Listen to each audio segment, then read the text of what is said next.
Assalamualaikum warahmatullahi wabarakatuh. Bapak Ibu mahasiswa UT yang berbahagia, alhamdulillah pada kesempatan ini kita bisa bertemu kembali setelah kita melaksanakan prasesi minggu lalu. Hari ini kita akan mulai sesi pertama. Namun sebelumnya saya mengingatkan kembali kepada Bapak Ibu apa yang sudah kita sepakati, mulai dari perkenalan, kemudian ketentuan-ketentuan yang berkaitan dengan tutorial webinar kita selama 8 kali pertemuan, kemudian ketentuan-ketentuan yang berkaitan dengan penilaian. Kami yakin Bapak Ibu sudah memahami, maka mulai hari ini kita tanamkan pada diri kita niat kita yang kuat, yang tulus, agar dapat menyelesaikan 8 pertemuan ini dengan baik. Itu harapan kita bersama. Baik Bapak Ibu, seperti yang kita sudah sepakati, Bapak Ibu bisa mengaktifkan semua videonya, karena saya akan melihat, karena saya lihat di sini ada beberapa yang masih belum terbuka. Dari 28 mahasiswa, ini masih ada beberapa yang belum tergabung di Microsoft Teams, maka kami mohon kepada Bapak Ibu untuk segera bergabung. Nah, bagi yang ada kendala silakan koordinasi atau dikonfirmasi melalui grup ya, permasalahannya apa, sehingga kita bisa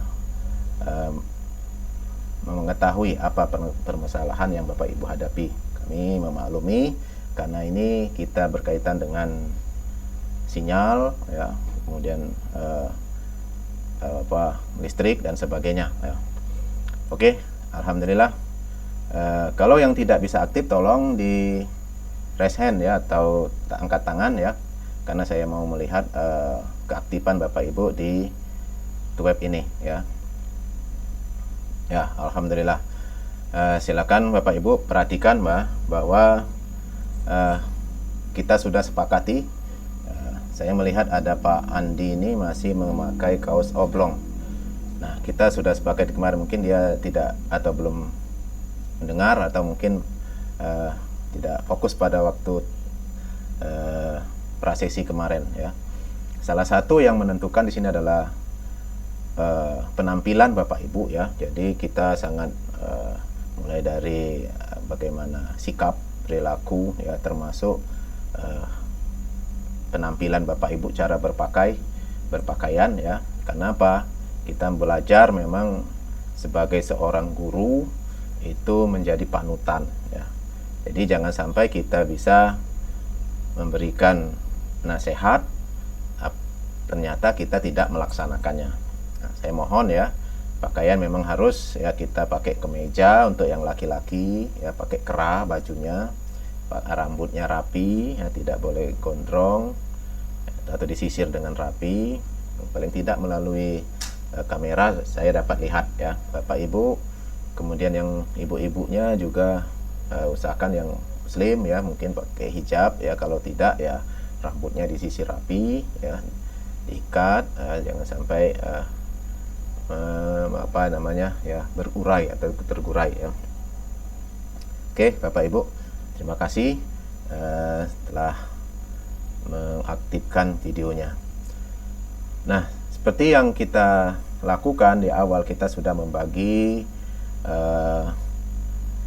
modul-modul mulai dari sesi 1 sampai sesi 8. Nah, sesi 1 ini kita pada modul pertama.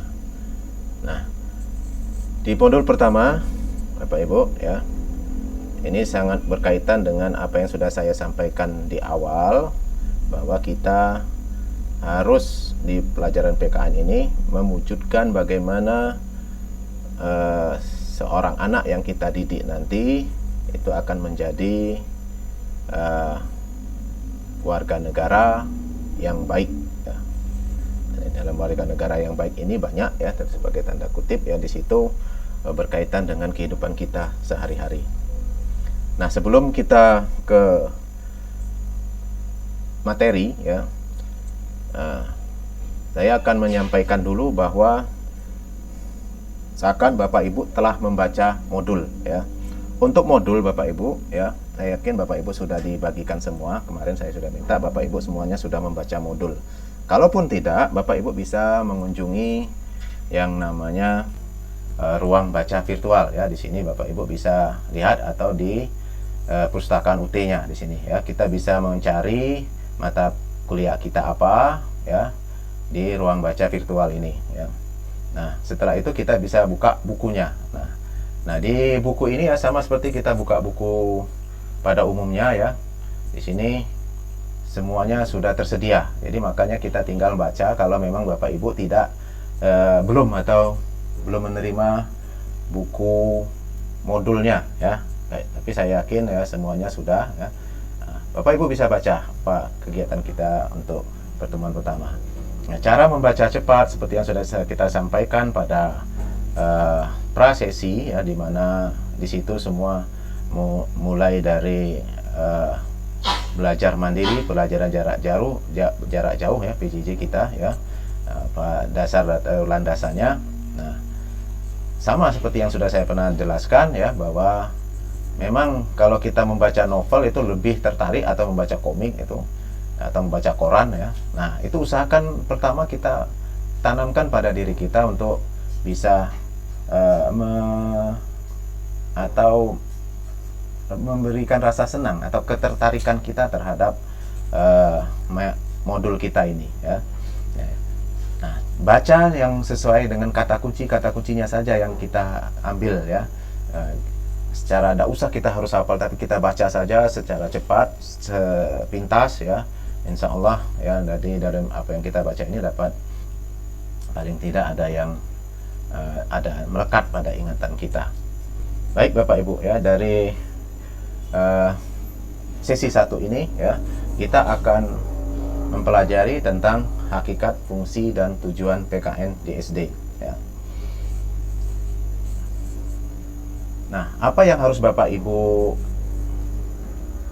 kuasai, atau yang Bapak Ibu diharapkan mampu ya, setelah membahas masalah ini, paling tidak Bapak Ibu bisa menganalisis hakikat, fungsi, dan tujuan pendidikan kewarganegaraan di SD ya. Memahami apa fungsi, apa tujuan dari pendidikan kewarganegaraan di SD.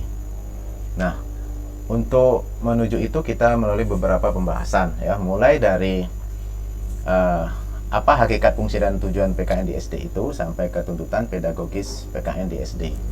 Nah, kalau lihat dari hakikat ya, fungsi dan tujuan PKN di SD ya, jadi sejak diundangkan Undang-Undang Sisdiknas atau Sistem Pendidikan Nasional tahun 2003 nomor 20 ya, bahwa secara hukum istilah mata pelajaran ini yaitu menjadi pendidikan kewarganegaraan.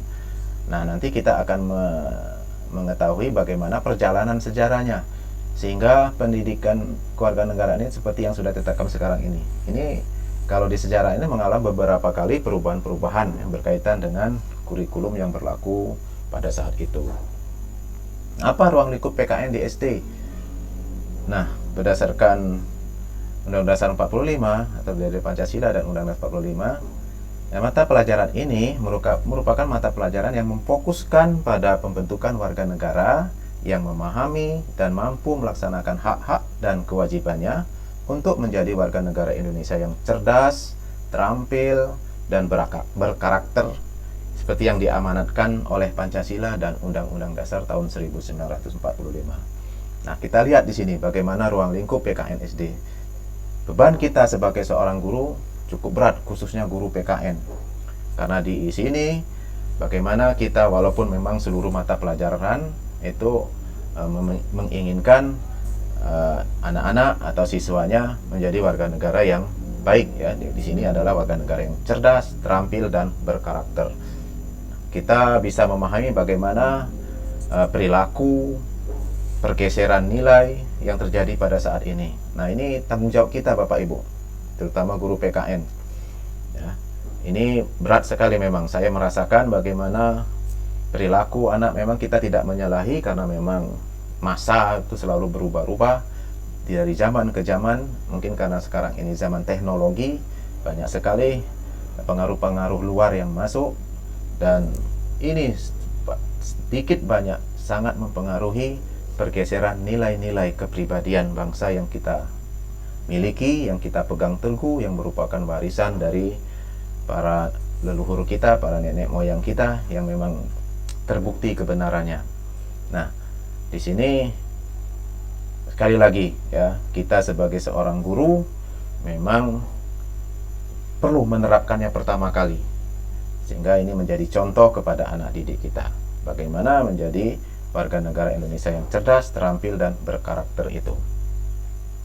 Apa yang harus kita lakukan selanjutnya adalah tuntutan pedagogis dari pendidikan kewarganegaraan di SD ini. Nah, seperti yang kita ketahui bahwa istilah pedagogis itu diserap dari bahasa Inggris pedagogical ya, yang sesungguhnya itu adalah akar dari bahasa yang ada dua di situ adalah pais dan ago dari bahasa Latin ya, yang artinya saya membimbing.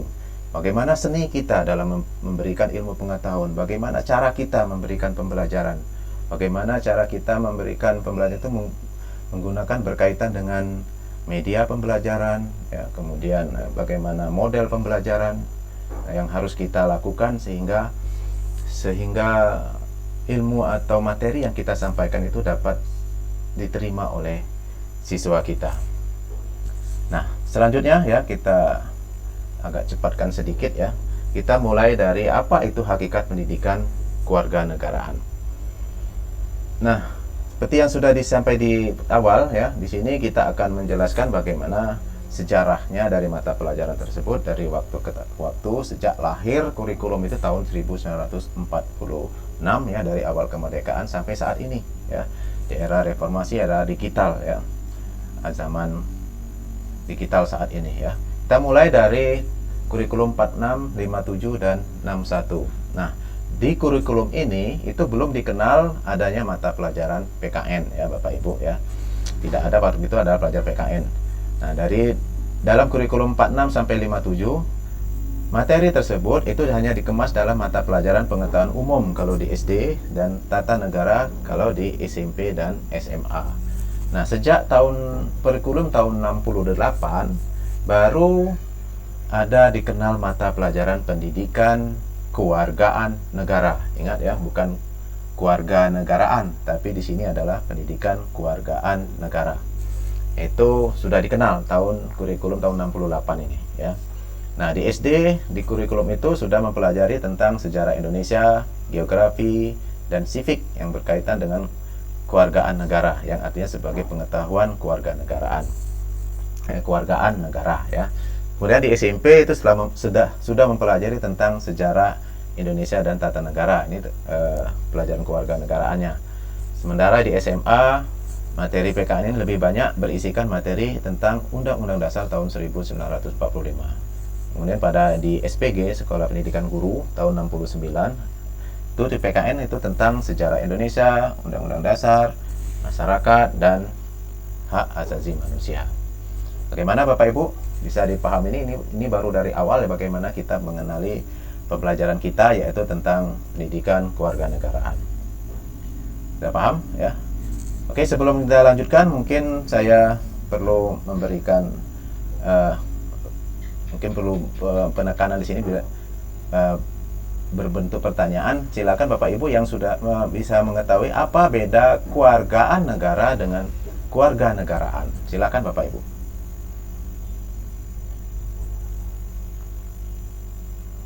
Oke, siapa yang bisa? Oh, silakan. Ya, baik ya.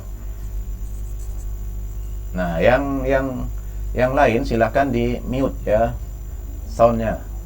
Nah, jadi jangan sampai yang mau berbicara saja yang diaktifkan. Nah, videonya juga diaktifkan. Silakan. Terima kasih ya. Ingat Bapak Ibu, keaktifan Bapak Ibu ini nilainya cukup mempengaruhi ya.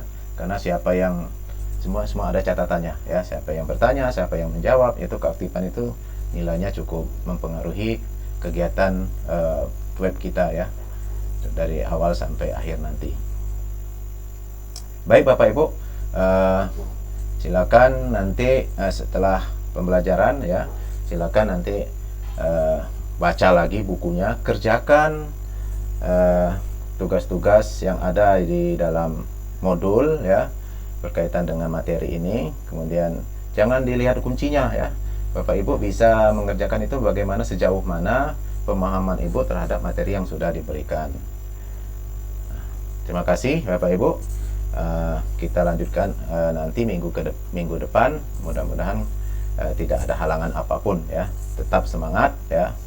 Ini lebih kurang mohon maaf. Bila taufik wal hidayah. Wassalamualaikum warahmatullahi wabarakatuh.